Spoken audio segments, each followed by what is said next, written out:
Welcome back to the United Pubcast for a live reaction, some breaking news. We were going to sort of call it quits and go to bed, but good old Fabrizio Romano, who sort of got the deal wrong at the start in regards to TYRELL Malacia, did give us a bit of a heads up about half an hour ago that this was going to be announced within a couple of minutes. So George and I sort of were up and said, look, we'll give it a couple of minutes. We'll see if the Italian transfer guru has sort of got his sources bang on and was right in regards to this announcement. And he was bang on 11 o'clock Sydney time, 11 p.m. Sydney time. The pub does remain open for a bit of a reaction. I think Larry has gone to bed. He's had an early night, but good to have George back off the bench it's not Cristiano Ronaldo news, it's not Frankie de Jong news, but it is Manchester United's first sign in this transfer window. TYRELL Malacia is probably someone no one had heard of, or Man United fans hadn't heard of a couple of weeks ago, but here we are. We're going to celebrate him as part of Manchester United now, and rightly so. Just before we sort of go into the interviews, I want to go through the website and tweets and everything and see if anything has been said. But just your initial reaction to the news. Finally, we've got a signing done before the middle of July. And it's a rarity. Hopefully it's a sign of things to come under Ten Hag. As you spoke about yesterday with Adam McCullough, is it a reaction to Ronaldo's demands that all these deals are coming out and getting over the line? I guess the Frankie de Jong will be the real indication of that. But yeah, it's good to have someone done for a reasonable price. The way that we went about it as well, I thought was pretty good. We waited for another club to go in for that player, see what the club value that player at, and not give them a bit more, but not too much more. That was absolutely stupid that we didn't get rid of. I agree. And I don't want to touch on Frankie de Jong. This is about Malacia. I don't want to get into all things about the young fullback, but I've just seen there in Barcelona, de Jong has to be coming to United now. I've just seen they can't register Christensen and Frank Kessie because of the financial sort of regulations. So if they can't register their new signings, someone does have to give with Frankie de Jong. But that is a debate for another day when we do that. We do want to sort of get into all things. He's a Manchester United player, so Nakatuma here says, hello family, good to see you, mate. But he's part of, I don't want to sort of sound cliche or sort of sobby about it, but part of the Man United family now. We do have to give him all our support and wish him the best. Who knows, we might be seeing him in a week's time on the other side of the world.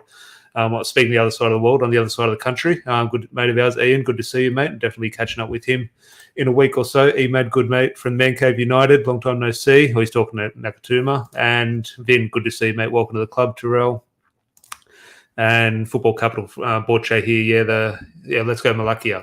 There'll be a few Greek ones. We'll be all over that one, especially when he misplaces his first pass in Melbourne in a couple of weeks' time. You're going to have enough shirts this week to have all the lives, Tom. It was in this one, lucky enough, I was going to bed. It's a bit cold. Usually I sleep without a shirt off. You would know that, Ian. But the shirt was on tonight. But I thought I might as well keep it on for the stream. But I think in Melbourne it'll just be jackets and overcoats. But George, is Malacia a first-team player? Is this a sign to come in and strengthen Manchester United in Ten Hag? Because Ten Hag needs results. He needs his first team to sort of be coming in and hitting the ground running.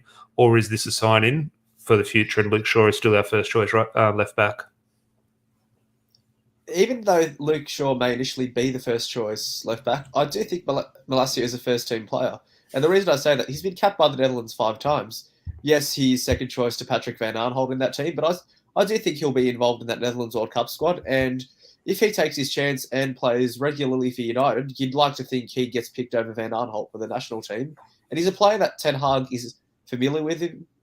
Obviously, he would have seen him play in that final team that beat Ajax in the KNVB Cup final.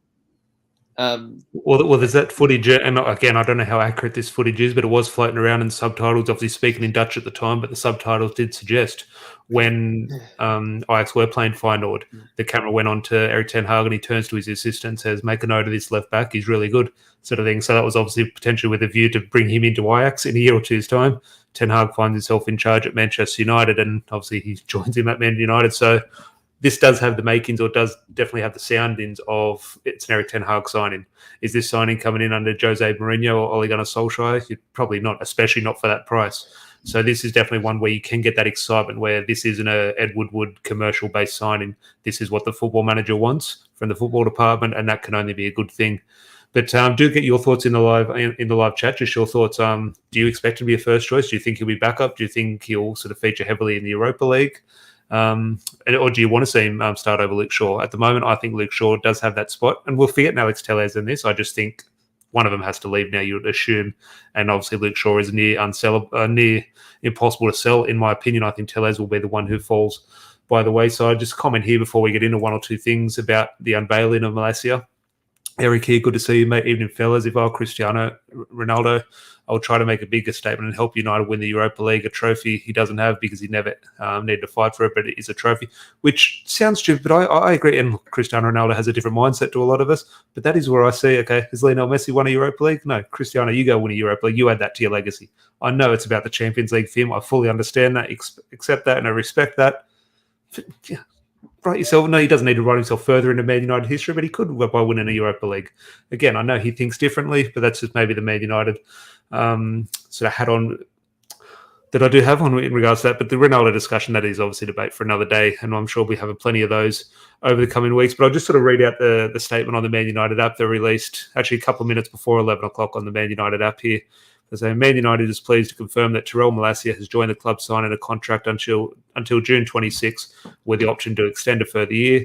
The Dutch defender has made 136 career appearances for Feyenoord and has represented his country at every level, from the under-16s to the senior teams, with, as I say, George, 5 international caps, which I didn't know at the time. In terms, I knew he was in and around the Dutch squad, but he's got a World Cup to look forward to now. So that is a good thing. We'll obviously hopefully have Donny van der Beek, hopefully have Frankie de Jong going to the World Cup, hopefully, but also TYRELL Malacia. Which is a good thing for the young player. Do you think Van Gaal's threatening to drop him from the squad from joining United? Do you think he's threatening to do that? That wouldn't shock me. Well, it's interesting because Timber was the first name on this transfer list, and Timber was all but set to join. Louis van Gaal reportedly got in his ear. That deal scuppered. Obviously, Malacia was ready to go to a club like Lyon and sort of continue his career. Suddenly had his head turned by Man United, and it will be interesting what influence or what non-influence Louis van Gaal did have. But Malacia himself here says, it's an incredible feeling to have joined Man United.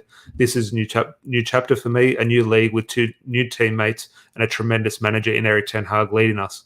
I know from playing against his teams in the Eredivisie the qualities that he has and what he demands of his players.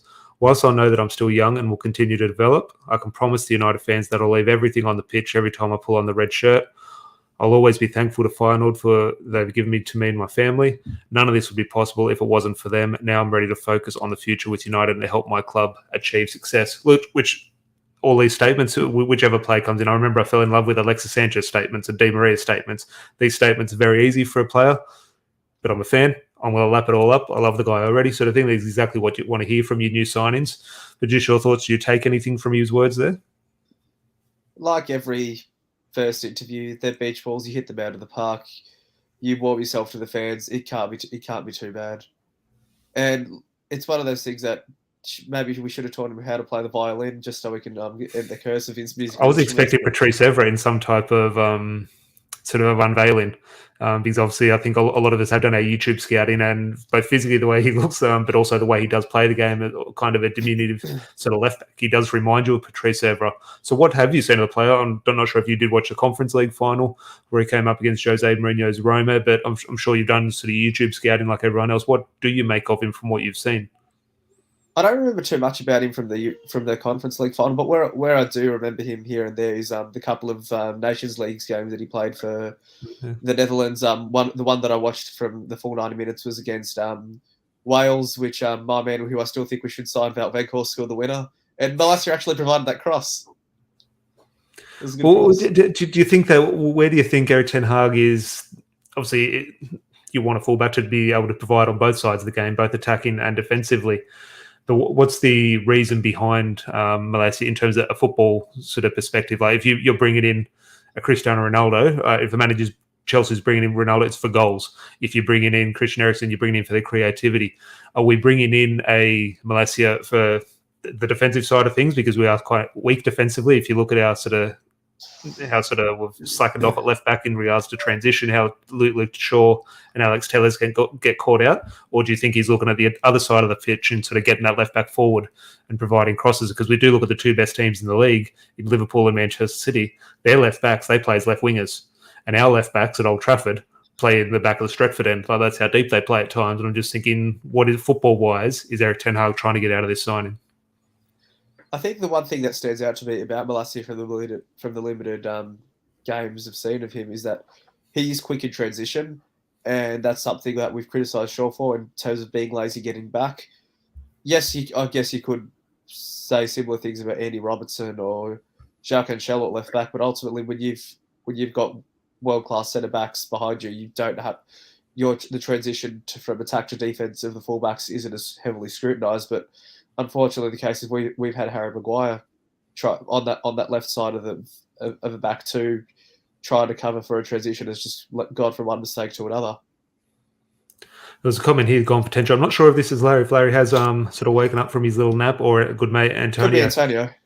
Could be Antonio, but if you do need some rugby league content, go check out the Gone for 10 show. But he has the potential to be a complete package, but he adds offensively, definitely in the Evra mould, will add width and good delivery in the final third, which is, I think, one of the things in terms of, especially, I hate sort of reverting back to everyone's sort of been YouTube scouting him, but it is one of the things when you sort of YouTube a fullback. I remember Aaron Wan-Bissaka, we thought, what a fantastic attacking fullback he is. They were the highlights.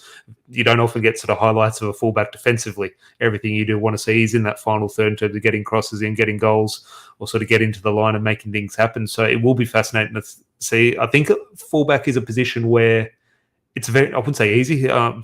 Football at the professional level is obviously extremely tough, and obviously even more tough at a club like Manchester United.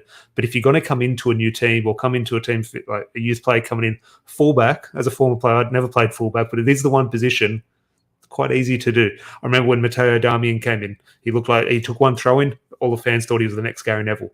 I remember former Dutch left back Alexander Butner. He came in against Wigan. We thought he was the next best. He was shocking. Carlos. Yeah, I know. Even but the game that he scored, he was awful. Yeah, I know. He scored a very good goal, but I thought he was shocking in that 4-0 win against Wigan. But they do look good. Like, a fullback is a position where you can come in and look good. And now I think we're going to see Malacia here in Melbourne in about 10 days' time, and we're going to lose our shit when he sort of makes a completed pass or does an overlap and whips in a great cross, and we'll think, okay, here's the answer.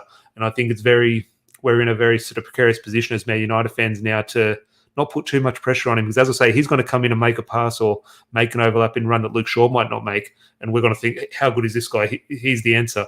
And suddenly, well, he's a 22-year-old kid. It might not sort of work out in the first season. It might take time for him to develop and get used to things. And fans need to be patient, and our fan base at the moment isn't the most patient for obvious reasons. I'm just thinking, how do you think the fans will react to the ups and downs that very likely his first season will bring? It's one of the things that every player with an impatient fan base, rightly or wrongly, will be over the top with praise when he does the most simple things, and over the top with criticism when he does something that, yes, may be his fault, but ultimately there are other issues there. And it's not going to take long until Nani puts him on his ass in the trial game, and all the Greek population's calling him Malacia again, and then. Well, is Nani scheduled to play? I don't even think he's been announced for Melbourne Victory. I don't think we've been mentioning Nani, but I don't think he's actually ready to play, is he? Not yet. Well, I guess if he is, you can try and get him on the podcast and see how that goes. But. Yeah, I don't know what his English is like as Nani. But there's just one more thing here in the statement that Man United did put out on their wrap with the unveiling. I just want to, what John Murtagh has something to say. John Murtagh, Manchester United football director, said, "TYRELL is an exciting, dynamic young footballer with excellent experience of his age, including 5 seasons in the Eredivisie, a European final, and full international honours for the Netherlands. We look forward to seeing him continue to develop under the guidance of Erik ten Hag and coaching teams in the years ahead. Everyone at Man United welcomes TYRELL to the club." As I said at the start of the video, in terms of this, and I think I'm right in saying this, it screams at Erik ten Hag signing. What influence does the football department, in regards to John Murtagh or Darren Fletcher, throw Richard Arnold sort of signing off on the checks, sort of details in there? Is John Murtagh sort of giving the go-ahead on this, or is this purely Erik ten Hag, as I suggested, or do you think this is where Man United maybe do have a scouting department that is putting sort of dossiers together, and this was a play that always was potentially on the list? Just how do you think this signing has come about? I think it's a bit of both.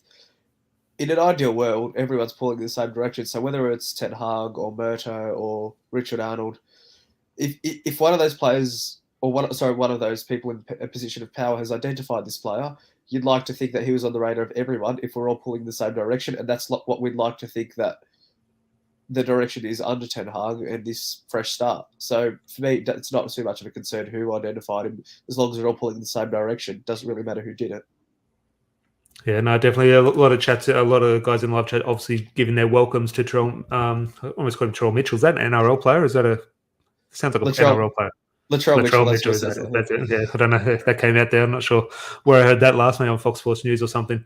But if you are happy that TYRELL Malacia has signed for Man United, please do leave a like on the video. That would be great. It's about 60 in the live chat, which is good. So if you are in a good mood, please do leave a like on the video for George and I staying up to all hours, keeping the pub open for a bit of a reaction. And is there anything else that sort of springs to mind? We'll try and keep it around Malacia for the next few minutes, but obviously there is a lot of happening around Man United at the moment.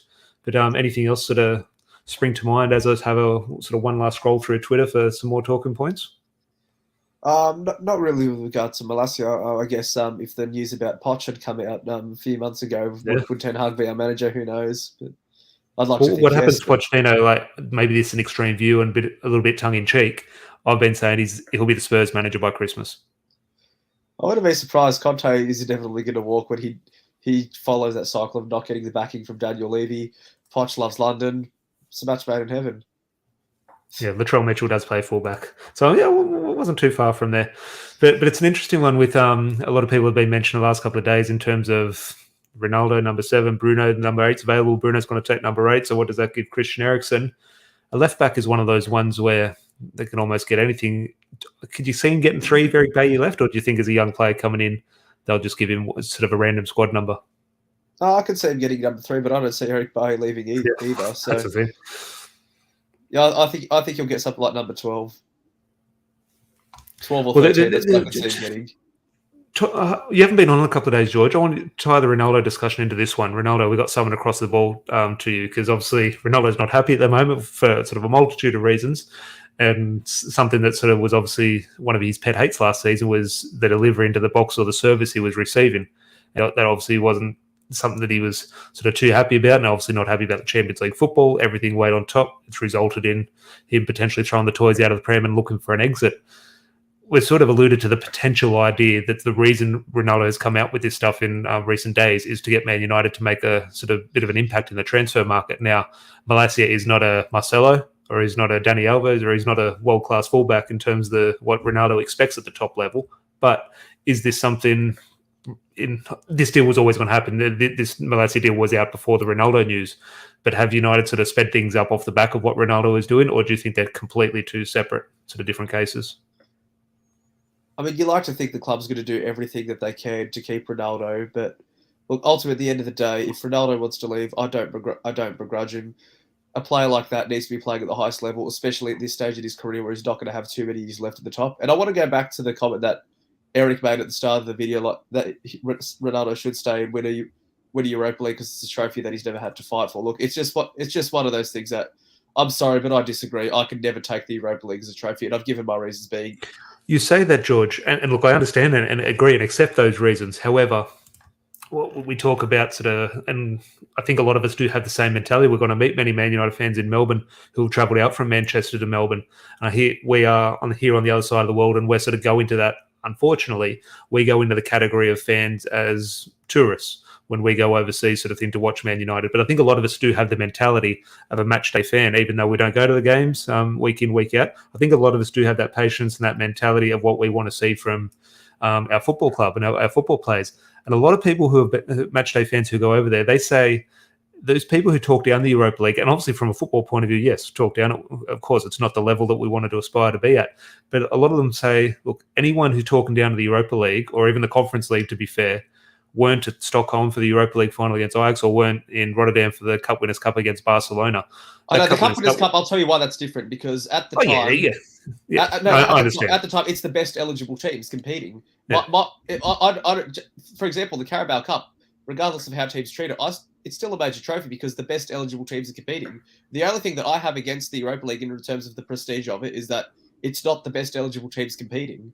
Yeah, no, it's a very valid point. I take that and accept that, and it's it's a great point. However, he's saying even with Ajax the other year, he's saying those people in Stockholm was in Stockholm the final. Yeah, it was the win against Ajax, and I'm just saying he was saying it was unbelievable. And yes, it's not the Champions League, of course, but I'm thinking part of Manchester United is yes, we do want to win the Champions League, of course, but it's all part of the history, and that's where I do agree with you. Ronaldo shouldn't have to lower himself to the Europa League, but he's part of the club at the moment. Man United find themselves in the Europa League.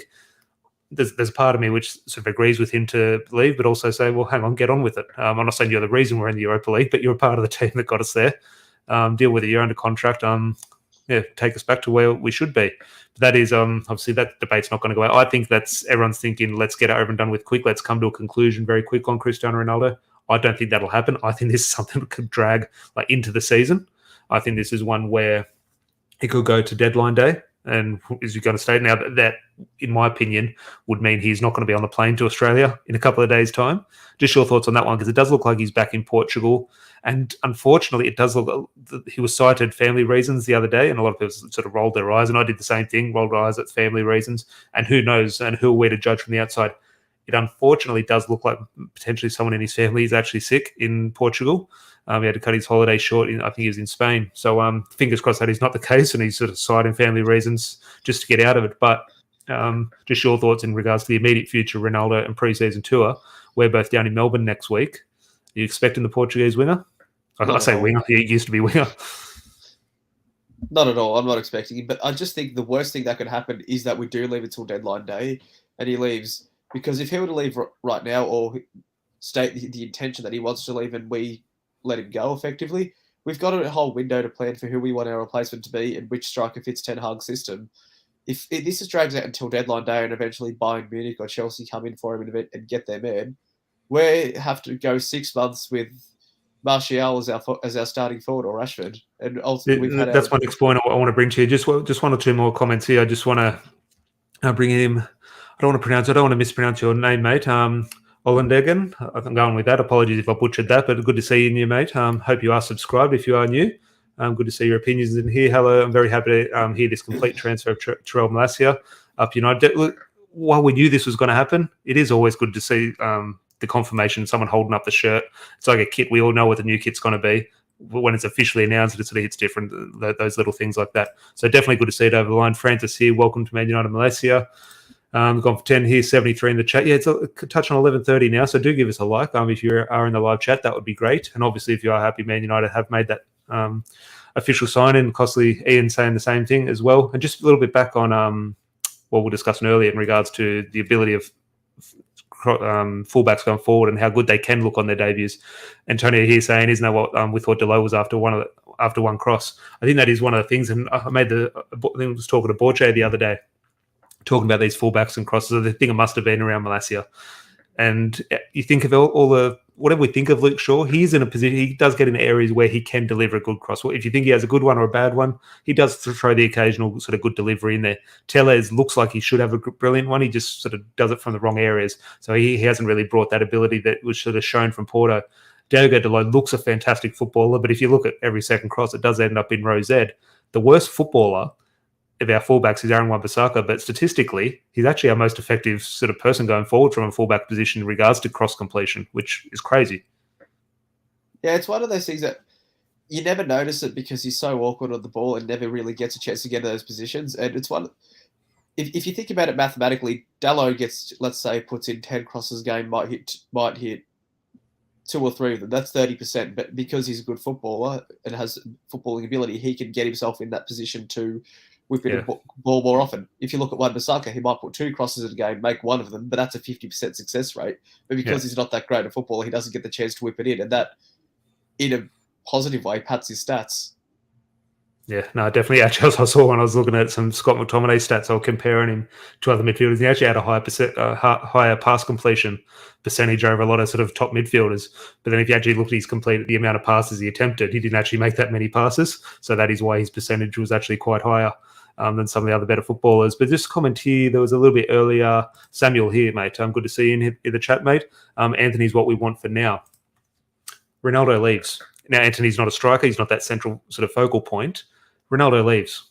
What is the striking option now? Because the name I've thrown out there now, I don't think this is going to happen. I don't think it's going to happen for many reasons. And if you mentioned this name a couple of weeks ago, I would have laughed at it and said, "What are you smoking?" But I don't hate the idea now of Tammy Abraham. Now, I'm not saying he's the perfect answer of coming in. I know you're going to say the Weghorst from Burnley. But in my opinion, what do you think happens with... Because we need a striker. I know we can play with a false 9 and Man City don't really do it. Liverpool kind of don't have that natural number 9. I understand that. But we're Man United. I think us fans do demand a striker. So Ronaldo leaves. What happens in the number 9 spot? Ultimately, I just don't see us signing anyone. We haven't been linked with anyone. Lewandowski's not going to come to us. I don't think we're going to Barcelona either, just for a side note. But with regards to the striker, I think he'll give Martial a chance. Whether Martial wants that chance or not, who knows? I think the club might force Rashford upon him to play through that central striking position, even though I don't think he should be playing there at all. Oh, I'm very concerned. I think we are really going to feel the effects of Greenwood not being there now. I think what worries me in regards to a chase for a striker, if the situation comes where we do need to go and replace Ronaldo because he's left, I just think you look how long it's taken us to get these deals over the line of players we've had a plan for. Okay, Frankie de Jong, he's going to be our main man. We're no closer to getting him over the line. Martinez, okay, he's going to be our utility player. We're no closer to getting him over the line. We don't have a plan to go and buy a striker. So by the time do you get down your knees and beg for Cavani to come back? on a free transfer, who did that happen with? Ibra. Zlatan Ibrahimovic, weird situation, obviously come back from injury. But that is the thing, I think by the time we get a plan in place to find a striker, to find a target, okay, we find the target. Well, we'll find the target probably after the transfer window closes. So I'm not sure how we're going to get that deal done. And that does scare me. I can make a case, I want to keep Ronaldo. I think we're a better football team with him. Or I could say, no, get rid of Ronaldo. We're a better football team without him. I think both cases are valid. But if he is to leave, I don't back the club to do the right business in terms of replacing him. Even if they have the perfect name in mind and the perfect player who will make us stronger, I don't back the club to be able to get that deal over the line. Borche here, we're now linked to Denzel Dumfries, right wing back from Inter Milan, 26 million. That would be good business. A lot of people do mention him. Is he test my football knowledge here, is he the other fullback for the Netherlands? Yeah, he's a right back for the Netherlands. Yeah, the right back. So look, I haven't seen anything of him, but a lot of people do mention him. I was really impressed with him in the. I know Inter eventually lost this tie, but in the two-legged tie that they had against Liverpool, he really impressed me in that. Yeah, they're definitely a name out there, and obviously Inter Milan obviously had a very good season last year. And Calvert-Lewin, what do you think of him? Calvert-Lewin, I think he's overrated personally. Yeah, I think he's a perfect striker for Everton when fit. My issue with Calvert-Lewin, and tell me if I'm wrong in saying this. If you're Ronaldo, if you're Messi, if you're the best players in the world, do what you want. Calvert-Lewin's a little bit inconsistent at Everton. Don't dress the way he does. Go do your own thing. I understand, express yourself and all that stuff. Fantastic. That almost reminds me of Lindelof wearing the dress with the shape. Worse than that. I've sort of softened on that one, but this one, it's just it's where potentially the players do need sort of interests outside of the game and a life outside of football, but it's one where it kind of unfortunately does feel a little bit like a Jesse Lingard situation sort of thing, where that potentially takes a little bit of their focus away from football, just in my opinion, because let's say 2 years ago, he was on the verge of being that next striker for England. I'm just thinking he has sort of I'm not saying he has taken his eye off the ball, but I kind of have sort of felt that vibe where the name I do mention earlier, maybe a very similar player or offers similar things in Tammy Abraham. He's been nothing about football. He's gone and played football on the continent over in Roma and killing it. So I'm just thinking, give me your thoughts on Calvert-Lewin, but then also maybe a little bit on Tammy Abraham. I think Calvert-Lewin's a very good back-to-goal striker. If we are going to have someone that can put the ball in the box, he's the sort of player that you'd want getting his head on the end of it. But I feel in a Ten Hag's, I feel like, you know what? If he got Sebastian Haller to work at Ajax, I think Calvert-Lewin's better than Haller. The only thing that I do have against Calvert-Lewin is that he loves an injury. And I think that's a huge thing, but Man United fans need to look at now. I don't think he's taken the eye off his ball the way you say he has, but what hasn't helped is that he just hasn't been able to string 5 games together. That's such an important thing now, and we'll try and tie this back to Malacia before we wrap up. But obviously, Christian Eriksen as well has obviously got his medical coming up, and sort of we touched on that the other day or last night when the Eriksen news was announced. That medical is going to be so important. And I'm not saying he's going to fail the medical or United are sort of going to fail him, but it is such an important thing. But we look at all these players now. Maybe the prime candidate is Rafael Varane. What a signing! Go get Varane. It's cheap. What a player. Well, why Real Madrid get rid of him? I'm not saying Real Madrid did get rid of him because of injury concerns, but when you do get him, you think, well, hang on, he did have 1 or 2 injuries. Now he's injured here.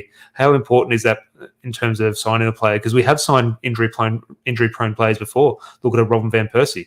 He's always injured for Arsenal. We go spend big money on him. At the time, that was big money, and it worked. Now, obviously, he pick up 1 or 2 injuries, but not in that first season. So how important is sort of doing your research into your players' sort of medical history or injury record, I should say? I do think it's important. Ultimately, you don't want to be wasting money on a player that's not going to be playing that often. Although you do have to back your strength and conditioning and your physios to keep that player on the pitch. Look, I think it's hard. You could sign a player, do all the research. This player hasn't had an injury in 6 years. He walks into quarantine. He could slip on a banana peel. He's out for 6 weeks. So I think it's one of those ones where there's always going to be a risk. But if someone is showing signs of sort of persistent, sort of niggling injuries, that is something that is a concern, and obviously that is something that Calvert-Lewin's going to potentially have to overcome. And If it's he's also take one of that those next things. step. Went into side Christian Eriksen. I barely ever remember him being injured for Tottenham, and he's had Yeah. what the most awful incident you could possibly have at a football field. Yeah, no, definitely. Prayer here saying, I won't say that, I'll say Man United. I feel Man United doesn't deserve Ronaldo this season. They aren't serious with signing players, and secondly, the Champions League is for Ronaldo. If he goes, then we just hope for the best, because I don't see Man United having a replacement for Ronaldo. And Antonio here, boys, smashing content at 11:40 p.m. Hit that like button. If you could hit that like button, that would be great. It's about 80 in the live chat. We'll start to wrap up. We'll tie this back into TYRELL Malacia, and do get your thoughts in the live chat on terms of if you are happy with the signing, because it is a unique sign. It's not Frankie de Jong, it's not Martinez, it's not a Ronaldo update. It is potentially a backup left back. So it's not that one sort of springs that excitement, but here we are as Man United fans. We are going to be so excited about it, and I think rightly so. We don't ask for too much from Man United. So when they do give us something, we are going to enjoy it. But anything else that I missed in regards to any topics around the Malacia situation, George? No, not really around Malacia. We've covered it all. 15 million. Oh, we didn't say the price, but that's going to be 15 million euros with 2 million euros worth of add-ons, which I do think is pretty reasonable, seeing that Feyenoord valued him at 13 million, which is what Leon were prepared to pay for him. So I think that's something I'd love to see United do. I'd love to see United do that more often. Now, how that's come about, how the reasoning, how much strategy is placed in this, that's obviously up for debate. But yeah, if we went in for TYRELL Malacia by ourselves, went into Feyenoord and say, he's our main target, I don't know, without seeing him kick a ball, I would have said United would have been charged 30, 35 million for him. But suddenly get another club marking the transfer fee or setting the price, Man United can go in and say, hang on, this club you accepted a bid for 13 million, that's his worth. We'll be a little bit more generous. We'll give you 5 or 6 million more. Okay, but that is the price tag. And I think that's a very risky strategy, because if we can't just sort of wait for other clubs to get their business done, but it is much better than it's sort of been taken to the cleaners compared to other clubs. But just one or two comments here before we do wrap up. Michael Hayward here, good to see you, mate. Shame Ronaldo isn't at training, as Ten Hag deserved to at least talk to him, a training person, which is, yeah, I agree on that. Now, I'm sure they have had a phone call, I'm sure they have talked, but yeah, there is something obviously different about a sort of face-to-face personal interaction that you would like to see. And I'm sure they will have that at some stage. Obviously, Ronaldo's still got his locker at Old Trafford. He'll have stuff he has to go in and collect the box if he's leaving, sort of thing. So I'm sure they will have that conversation. But yeah, it would be good to see a proper conversation before Ronaldo does make his final decision. I still think, George, give me maybe a percentage, I still think he's staying at Man United. I share all the fears of him potentially going. Not so much leaving. If Ronaldo leaves, I think, okay, I don't like it, but I can move over it. I can get over it. I'm scared if he goes to Chelsea. Not so much for strengthening Chelsea. Yes, that's stupid for Man United to strengthen a rival. But just seeing Ronaldo in another Premier League shirt, that's what scares me. Not so much the football side of things. That's what scares me. But I think, just hunch, that he stays, just purely his lack of options. And if Chelsea is the main option, I would like to think United do the right thing and block that move. So just your percentages of the chances of Ronaldo staying, in your opinion. 65%, I'd say. I think it's also dependent on where Bayern can offload Lewandowski to. I know Barcelona is the preferred destination, but I just can't see that happening because of their financial troubles. I do think, however, though Lewandowski could end up at Real Madrid, obviously they missed out on Mbappe and Haaland, that they don't play two-striker system. Benzema has flexible footballing ability to have him play slightly wider. So I could see him accommodated there. Yeah, just one comment here. Just as we wrap up, we'll tie this back into Malacia to sort of close the show out. Gagu here saying, in rebuilding the team, we need new players who are eager to play for a big team like Man United, which is what I said in terms of reading out Malacia's statement. Malacia's statement is very easy for any new player coming in. You can't say the wrong thing. As I said, I fell in love with Alexis Sanchez's first comments. But Malacia has said the right things in terms of coming into Man United and wanting to play and sort of leaving everything out on the pitch. Because what we have seen from players over the past couple of months, they didn't leave everything on the pitch. So a player coming in and saying that, I back him, I believe him. Now he's got to sort of put 100% sort of effort in, and look, I'm sure he will. But it'll be great to see him in a week or two, George. Well, what day are you flying down to Melbourne? I'm down there. I'll be there Thursday afternoon. Thursday night. So yeah, the Man United Supporters Club here in Sydney are all flying down to Melbourne. I'm flying down in a week's time, Wednesday. Next week, I'll be down there for a week, and obviously Man United have 2 games. We're playing on the Friday night against, I think, Melbourne on Friday. Yeah, I'll be at their victory game. So Melbourne on Friday, and that must mean it's Crystal Palace on the Tuesday. Obviously, United are playing on the United are actually kicking off in a week's time. It'll be half time in Man United Liverpool in a week's time. They're playing Tuesday night here in Sydney, or Tuesday night in Bangkok. Sorry, so that'll be big. So pre-season starts very soon. Obviously, United will be on that plane. Hopefully, Malacia will be on that plane out to Bangkok, and then they're obviously kicking off against Liverpool, and then obviously the 2 games in Melbourne, and then obviously a trip out to Perth. But just Borche here, Sky Sports, Cristiano Ronaldo to join Lionel Messi at PSG. I just can't see it. I understand if there's one team that could do it, it is PSG. So you can't rule them out.